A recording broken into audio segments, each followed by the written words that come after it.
Rules to Reality is a podcast that highlights how regulation shapes, or fails to shape, our daily lives. I'm speaking to you from Wurundjeri country and would like to pay my respects to elders past and present, and any Aboriginal or Torres Strait Islander people listening today. I would also like to acknowledge the ongoing role that colonisation and racist regulation has had on First Nations, but also First Nations resilience and survival in continuing to connect and practice the oldest living culture in the world. Today I'm speaking with the Honourable Andrew Wilkie, Independent Member for Clark. Andrew's concerns with regulation and governance are some of the most publicised in Australian modern history. On 11 March 2003, Andrew resigned from his role as an intelligence official at the Office of National Assessments over concerns about the impending Iraq War. Andrew was the only official in Australia, the US or the UK to publicly resign before the invasion. And a reminder, upwards of 1 million Iraqi nationals died as a result of that war. From that point on, Andrew has done many things, but for the purposes of this podcast, he's been in federal parliament since 2010. He's been an outspoken advocate on many issues left out of the public debates by the main political parties. I wanted to talk to Andrew because of his work on two key issues that intersect with regulation: gambling and political donations. Today we spoke about both, and Andrew tells us how he has connected to the issues, how the current system is failing, what Parliament can do to fix it, and what you can do to make sure Parliament does fix it. A wonderful conversation, and I'm still confused why these smart guests are all returning my calls. So please enjoy this episode, subscribe, and rate the podcast on iTunes or Spotify. Thank you so much for being here, Andrew. As you know, the first question for this podcast is, why does regulation matter? That's not an obvious question for a lot of people or a lot of people listening. And why does it matter to your community? Well, I think like almost all Australians would say regulation matters. I mean, I don't think any of us want excessive regulation, but we all want a sensible amount of regulation for all sorts of good reasons. I mean, probably most obviously to prevent anarchy. We need rules. Yeah. You can't let people drive at whatever speed they want down the road. You can't let people decide whether or not to put a seatbelt on.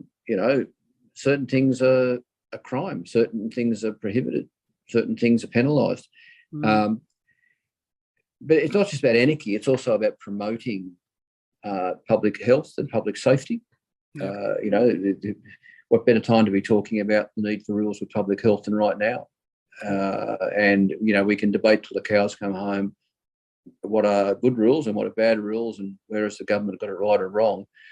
But, the most basic things like telling people to wear a face mask in a room full of people at the moment seems like a pretty sensible rule to me. And it genuinely is to achieve the aim of protecting public health and safety. There's also rules to protect individual health and safety. Yeah. Regrettably, some people don't know what's good for themselves and would act recklessly and dangerously if they weren't told to behave in certain ways. And equity. I'm a bit of a lefty, and I've got this idea that society that this might be the definition of a socialist. That society has an obligation, and I think it should have a legal obligation to look after all members of itself and to ensure that there is equity, and that needs rules to ensure that everyone gets their fair needs met. And on that, so it needs equity and needing rules. What would happen if we didn't have the rules? Well, if we had a lawless society, it would be anarchy. Mm-hmm. I don't know. You'd have to go back thousands of years to imagine what it might look like. It'd be forward 10 years. It'd be it'd be survival of the the richest, survival of the fittest, survival of the best armed. Yeah. The society would break down. Yeah. If we didn't have rules during this global pandemic, who knows where we would be at right now. I assume, many tens of thousands of Australians would be dead. Yeah. And hundreds of thousands of Australians would have other debilitating long-term health effects. If we didn't have rules around the roads, it'd just be carnage. Yeah. If we didn't have rules about corporate behaviour, it'd be even worse than it is currently with the behaviour of the corporates. Yeah. If we didn't have rules around telecommunications and the internet, it'd be even more of a wild west. But basically, rules sort of just calm everything down and make everything a bit more ordered and a bit fairer and a bit safer. Yeah, absolutely. And when you're talking about certainly about corporate interests, to me it highlights the power inequities that can exist between individuals, like amongst individuals, but then also between individuals and big organizations. And I know in some of your work, you've been a real fearless advocate around gambling reform. And that's an area where there are obvious kind of power inequalities or inequities between people who I'm not sure you could use the term gamblers, correct me if that's not the right term, but people who use gambling services and people who provide them. What brought you to this work, and what's your experience of doing this advocacy been? Yeah, well, look, I know language is important, but when they are gamblers, they are people who are gambling are gamblers. I tell you, the term I try very hard to not use is problem gambler, because the industry would like to use the term problem gambler as though it's their fault and their problem. I prefer to use the term a gambling addict, because they are addicted to a dangerous product, just as every bit as much. And in fact, the medical world now regards gambling addiction in much the same way as they regard addiction to alcohol, drugs, and so on. But to your question, what brought me to it? Look, I first I first stood at the 2004 federal election, and straight away gambling and the need for gambling reform popped up on the radar very much then, when I ran at the 2004 federal election for the Greens, 2007 federal election for the Greens. I then left the Greens and I stood at the 2010 Tasmanian state election. And that's when really my interest in gambling really got a move along, because of particular problems here in Tasmania with the licensing for poker machines. And I'm politically active at this stage, and I'm thinking about health policy and education policy and defence policy, and foreign policy. But there was this obvious, in fact, a yawning gap when it came to gambling. The major parties weren't looking at it. In fact, they were avoiding it like the plague. It was really the domain of some independent people, some minor parties. The Greens were good on it here in Tasmania, particularly around poker machines. But there was clearly a problem, and there was a gap in our public policy response. And I suppose my interest initially was a somewhat theoretical public policy interest. But as soon as I opened my mouth about it, I became a lightning rod, and attracting people to me who had their own concerns about gambling in Australia.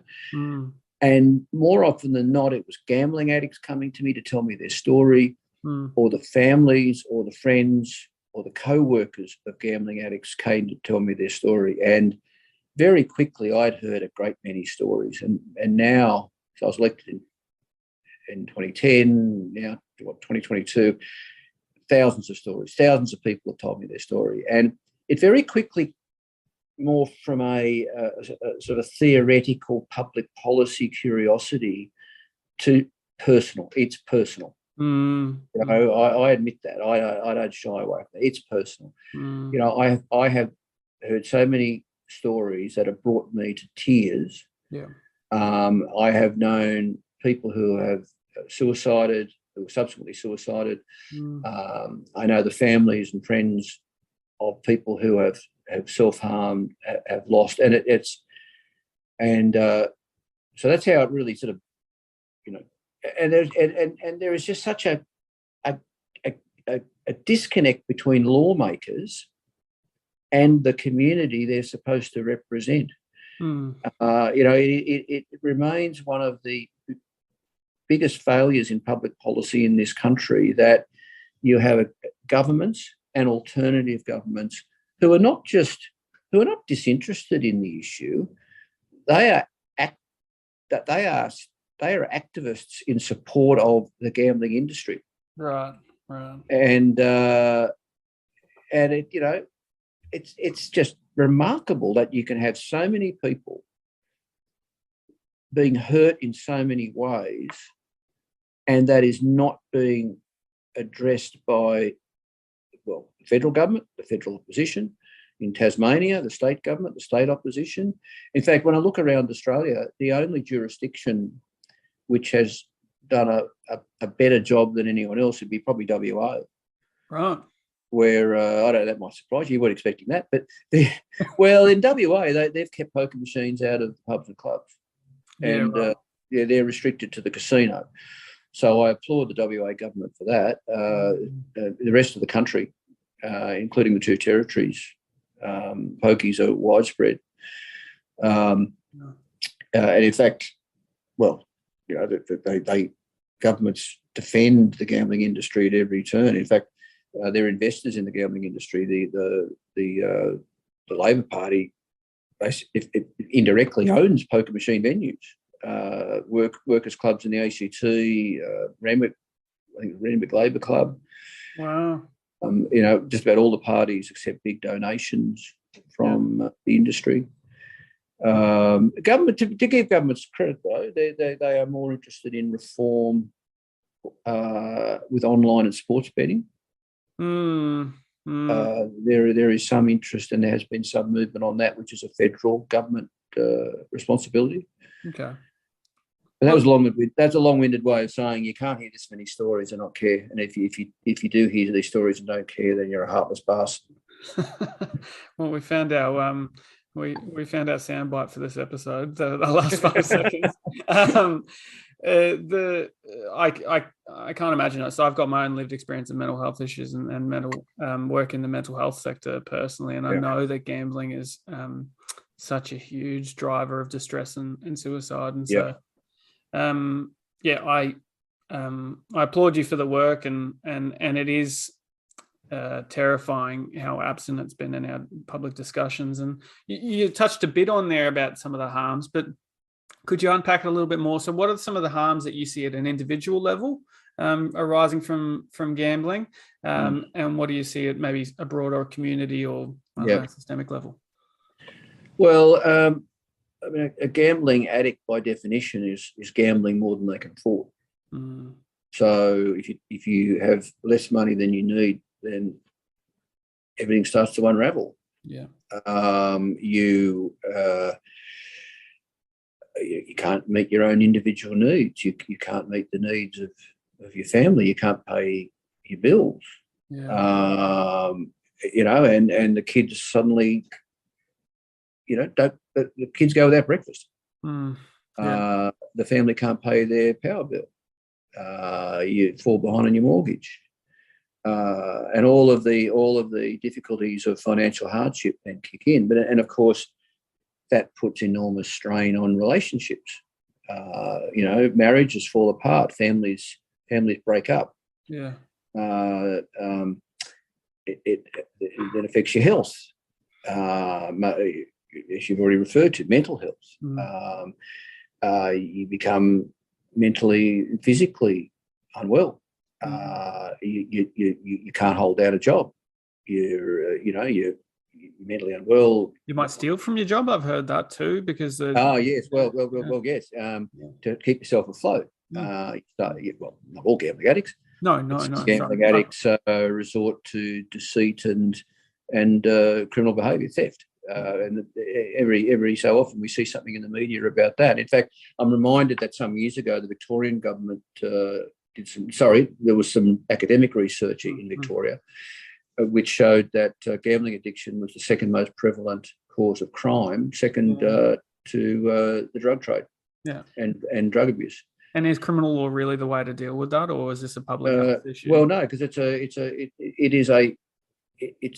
an addiction. If the law does respond differently, as it should, to someone who has a health condition, basically. But the law doesn't respond that way. So heavens, we're on a slide here where we're short of money. We don't have money for the kids for lunch. Not paying the power, not paying the mortgage. The family falls apart. You get sick. You're stealing from your boss. And it's no wonder that the rate of self-harm among gambling addicts is much higher than the general population.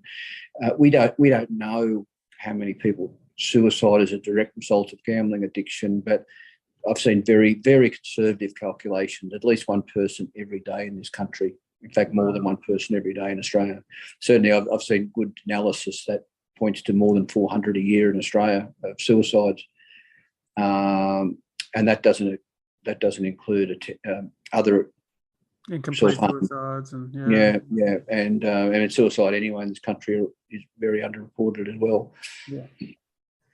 So it's and for every person who's for every person who is on that line, that pathway to self-destruction, an enormous number of people are affected. In fact, this is Tasmanian government research suggests that between 5 and 10 people are affected by the behaviour or by the addiction of one gambling addict.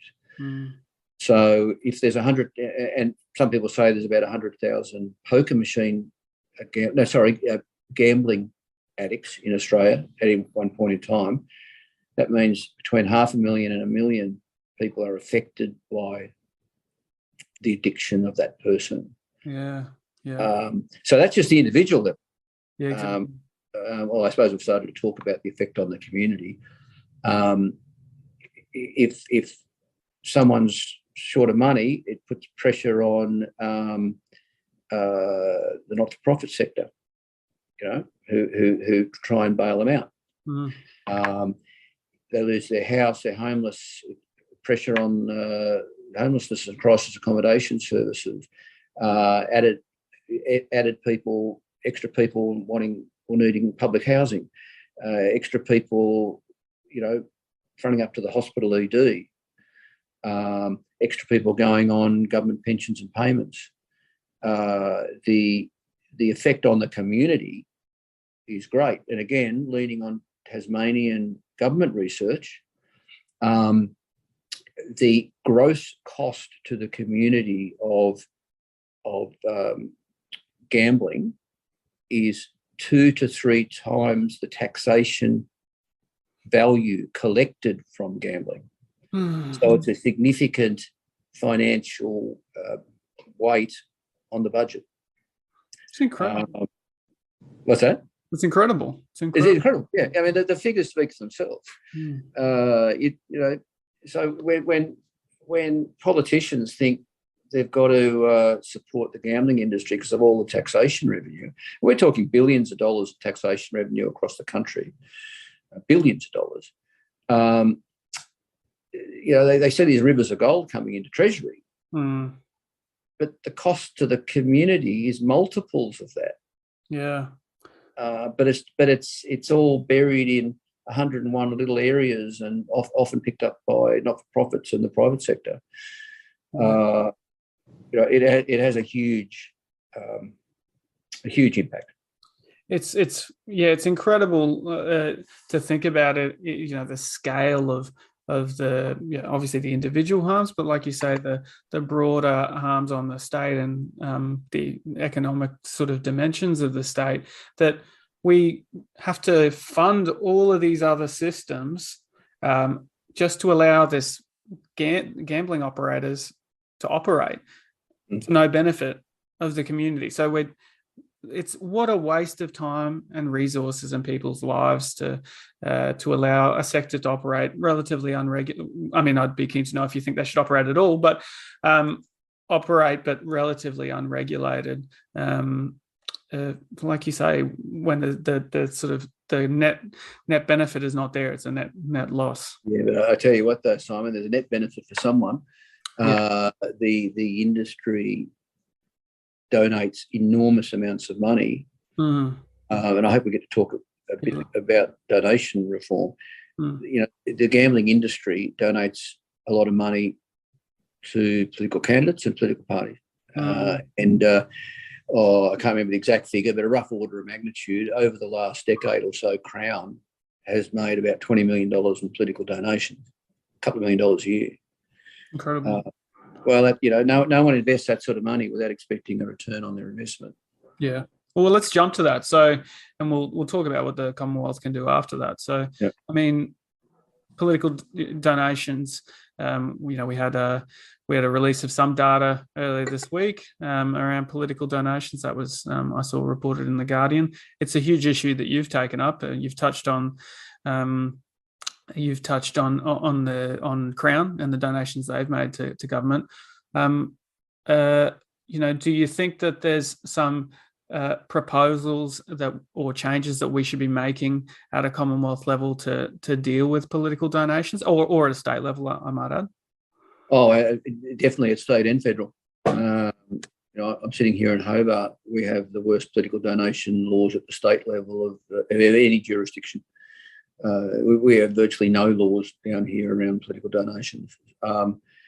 So I'm active down here on that issue. At the federal level, I'm actually just putting the finishing touches to a private member's bill, which I hope to table, hopefully in this parliament, but if not, certainly the next parliament. Lots of aspects to it, but it touches on all the main things that can be done. For example, lowering the disclosure threshold. Currently, it's about $14,000, a bit over, I think it's indexed. So any donation under that disclosure threshold, a party or candidate will report it as just part of a gross figure, but not have to attribute it to anyone. Wow. So let's say I'm going to try and do this off the top of my head. I'll probably mangle this.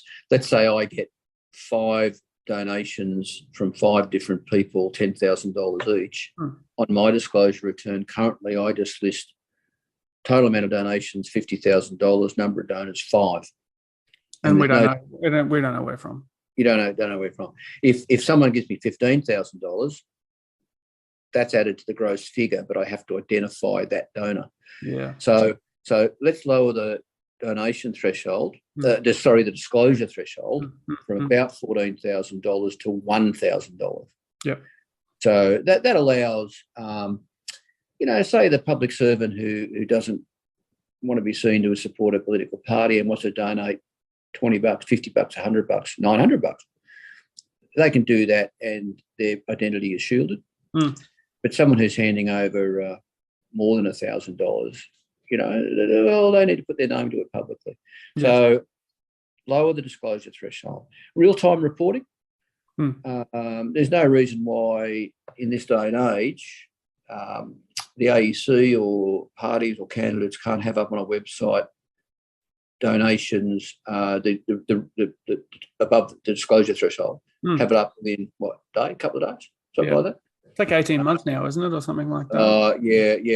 It's all different rules for different people, and it can be 18 months. Yeah. I mean, put it this way: when you go into the ballot, into the polling booth, you don't know. You have no idea who has bankrolled that candidate or party. In my case, on my website, I do declare everything over $1,000 as soon as possible.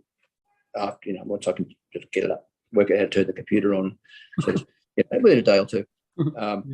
A cap on donations. Yeah. So currently, a donor can donate any amount of money. $1 million, $10 million. What does that buy you, though? Sorry. What kind of influence does that buy you? That buys you a lot of influence. In fact, my friend Nick Xenophon had a lovely turn of phrase, although it came back to bite him. He said, if someone gives you $1,000, they support you. If they give you $100,000, they've bought you. He was always very good with those things, wasn't he? It was very good, although it came back to bite him in the bum because sometime later he accepted a donation of over $100,000, which he was challenged on at the time. And but a cap on donations. I mean, I in this private members bill I'm working on, I've put $50,000. Yeah, so no individual or company can donate more than $50,000 during an electoral cycle, which at the federal level is 3 years. Mm.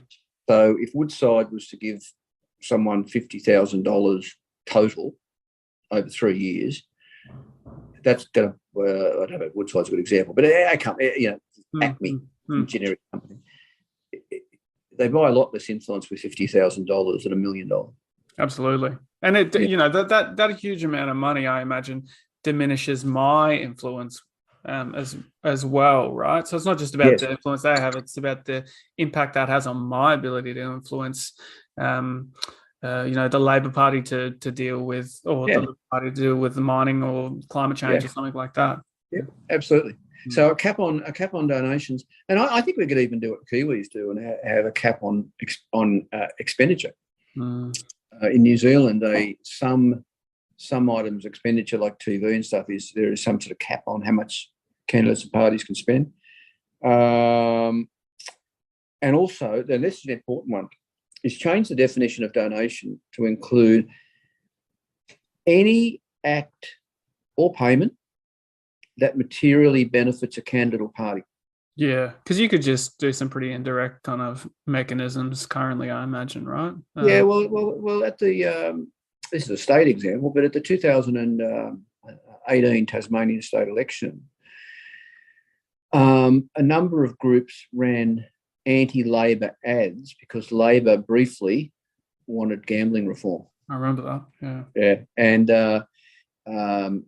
these groups, which were running anti-Labor ads, didn't have to declare any political donation to the Liberal Party because they were running their own ads for their own, but it had the material benefit, material effect of benefiting the Liberal Party. Yeah. Yeah. So I think if someone in my own electorate started running, and my opponent here is basically the Labor Party. Without me, it'd go back to Labor. So if someone started running anti-Labor ads in the Clark electorate, that materially benefits me. Yeah. There's an argument for somehow that having to be declared a donation to Andrew Wilkie. Yeah. But no one's going to do that down here. But you get the gist of it. Yeah, but you want to set a goalpost or somewhere that we need to move towards. And what? So maybe paint a picture for us then, just for a minute or two, and then we'll quickly get your views on what we need to do with gambling reform. But how would the world look different to me if your gambling reforms?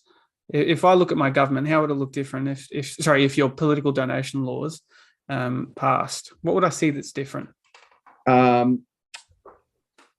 Well, I think some donors would not donate. So I think the receipts, the amount of money the parties and candidates have to campaign would be reduced. Yeah. If we had a cap on donation, I'll go through them one at a time. $1 disclosure threshold. $1,000 disclosure threshold. Yeah. And real-time reporting. It means when you go in and vote, you know who's backing who. Yeah. And who bankrolled who. Yeah. Yeah. That's more informed decision. Yeah. A more informed decision, a much better informed decision. And the process you're participating in wouldn't have been corrupted, basically, by money. In Australia, when someone hands over $100,000 or $1 million, that, as I said earlier, they're not handing over that money without expecting a return on the investment. Yeah, and it does buy influence. It's corrupting our democracy, not in a criminal sense, but in some ways, it's no better than a brown paper bag full of cash in another country. It's just that here it's not illegal. So the process would be cleaner. you would be better informed. Mm. The cap on donations would greatly limit the influence of some actors in this country. Yeah. It would certainly limit the influence of the gambling industry, but also the fossil fuel industry, the miners, the banks. A cap on expenditure would prevent people like Clive Palmer annoying us to death. Yeah, with 30-minute ads on YouTube. 30-minute ads. I mean, it would in one foul swoop, it would prevent money buying political power. Yeah. And what was that other thing? Oh, the definition of donation. Again, we would see who's behind what.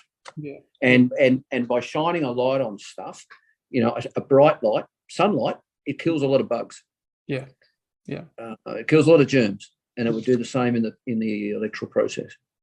I think that, it's a starting point for most of the things that we care about. I think that those donation laws. Briefly, what do you think the government can do to fix a Commonwealth government can do to fix our gambling laws? Yeah, look, we don't need to ban stuff, but we could. Federal and state governments have it within their power to implement effective harm minimisation measures. That's all you need. Effective harm minimisation measures. There are so many things that can be done really quickly. For example, and there's different rules in every state and territory, but let's say with poker machines, pass a law, $1 maximum bets, not $10. Yeah. Double the time of a so-called game from, say 3 seconds to 6 seconds. Well, if in some states you can lose $10 every 3 seconds. How about we make it a maximum $1 every 6 seconds? I mean, straight away you slow the thing up. Yeah. Yeah. Legislate a ban on addictive features. Yeah. Yeah. For example, there's a thing called a false win where you might bet $5, you win $2 back, and all the bells and whistles go off. Yeah. Yeah. Yeah. What's that? I mean, they're hacking our brain anyway. Yeah. So there's 3 harm minimisation measures on poker machines. Online and sports betting. I tell you the one thing I do, and the government could do it they could get it through the Parliament in a week and out to the Governor General in a week. Pass a law requiring all of the Australian online gambling companies, all of which have some sort of pre-commitment arrangement where the punter has to set a daily limit, and when they reach their daily limit, and it's easy with online, it's all computerised. They're shut out from gambling for the rest of the day. But of course, they pull out their phone, like Tinder, I suppose, just flicking across to the next betting app. Yeah, yeah. But so in real time, and the industry tells me this is easily achieved if all of the Australian companies linked in real time their pre-commitment limits. Yeah, yeah. So when someone reaches a limit on one app and they flick across to their next app, they're locked out of that as well. Yeah, yeah. Simple. Now that's just a simple law change, and that one thing would greatly improve the safety and reduce the harm of online. Probably would save lives. It would save lives, yeah. Yeah. Well, I mean, there's some really clear reforms, and we'll make sure we put some of those in the show notes too. Listeners, we have a call to action for listeners at the end of this. What's one thing, if you're listening today, that you want people to do? If you're listening to this podcast and you care about the things we're talking about, then do something about it. Don't just tolerate it. And there are so many things every member of the community can consider doing. Write a letter to the editor, ring up Talkback Radio, go to a protest rally, meet with your local, state or federal MP, and don't accept being shuffled sideways to an advisor. Say, no, I need to talk to the MP. And don't meet with the people who already agree with you. Meet with the people that disagree with you. Stop spending all day or all night in community halls surrounded by people who already agree with you. Go and change someone's mind. Mm-hmm. You're better to change one person's mind than attend a 1-hour meeting with 500 people who already agree with you. Yeah. Join things. Join activist groups. So you get strength in numbers to campaign collectively for reform. That's the only way we're going to change things. Otherwise, nothing will change. Yeah. Well, you've got one person here that's going to go out and do some of those things, and I'm sure the listeners will too. Thank you so much for the conversation today, Andrew. Best of luck with the reforms. Yeah, maybe people could start a podcast. a gambling podcast. Yeah, any clown can get into Parliament. Any clown can have a podcast. Well, that's another thing. Stand for Parliament. If you really want to make a difference, stand for Parliament. Yeah, absolutely. And be clear about your own personal policy on donations. Yes. Take care, Andrew. All right, Simon. Thank you so much, mate. Thank you.